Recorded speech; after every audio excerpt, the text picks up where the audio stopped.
দুমকির Angaria union স্বেচ্ছাসেবক দলের আহ্বায়ক মোহাম্মদ জিয়াউর রহমানের কুপ্রস্তাবে রাজি না হওয়ায় চুরির অপবাদ দিয়ে গৃহবধূকে ও তার স্বামীকে পিটিয়ে জখম করার অভিযোগ উঠেছে।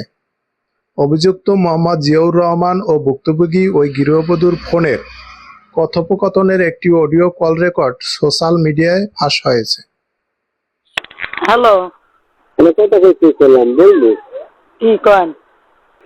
আমার একদিন মনে করছি কথাটা একটু ইয়ে করবে বুঝছো,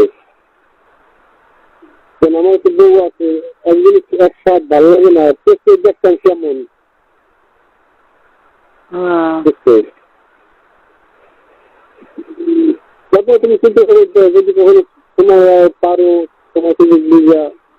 আমার স্বামী এই কেম করতে, আমার প্রমাণ আছে পর্যন্ত। আমারও এনজয় করতে চাইছে, ঘরের পাশে বই একজন বউ লই গেছে, আমারও লই এই করতে চাইছে।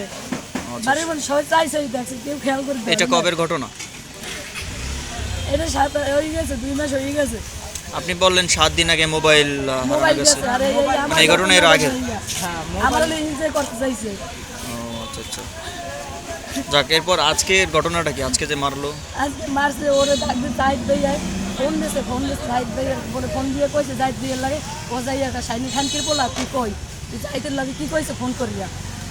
এবার বন্ধু দুইটা বন্ধু লইয়েছে, সেইটা লই ওর যাই বলাই লই যে ওই সেইটা লই ঠিক আছে, যা লই গেছে আমি তো কমতেছে কি হয়েছে হেন ভাই কা। এবার এই না কই ওরা কেমনে কেমনে আমি ধর আমারও কেমনেছে কেমনে আমার কেমনেছে আমার ঘরেই মারছে কে কে আপনারে? আমার মারছে জিয়ের বউ মারছে, মাইয়ে মারছে, পোলা মারছে, আমার এক ভুবো শাশুড়ি আছে, হেও খাইছে। এখন কি আপনি এটা থানায় অভিযোগ করতে চান? হ্যাঁ, আমি থানায় অভিযোগ করতে চাই। ও আচ্ছা, ঠিক আছে। আমার ওয়াইফের নিয়ে অনেক কিছু করতে চাইছিল, আগে বাজে খারাপ নাই। এখন মোবাইল হারানোর কথা বললে এখন মানে আমাদেরকে মারছে। জিয়া, নাম জিয়া, তারপরে তার বউ ওয়াইফ নুপুর এবং তার ছেলে সিয়াম আর নাজিয়া তার মেয়ে, আরো 2 জন বাইরের লোক নিয়েছিল। মোবাইল হারাইছে কবে ভাই? মোবাইল হারাইছে এটা আরো 2 সপ্তাহ হয়েছে আর কি। আপনার ওয়াইফ? হ্যাঁ, আমার ওয়াইফের মারছে, 2 জন দিয়ে মারছে, প্রচুর মারছে ভাই। আপনার ওয়াইফ একটা অভিযোগ দিল যে অভিযোগটা এরকমের যে আসলে তার সাথে মানে খারাপ কাজ করতেছে, এটা কি সত্য? জি, সেটাকে কেন্দ্র করে এই হামলার শিকার এবং আপনার ওয়াইফেরও মারছে এই জন্য? হ্যাঁ, আমার ওয়াইফেরও মারছে, সবাই মিলে।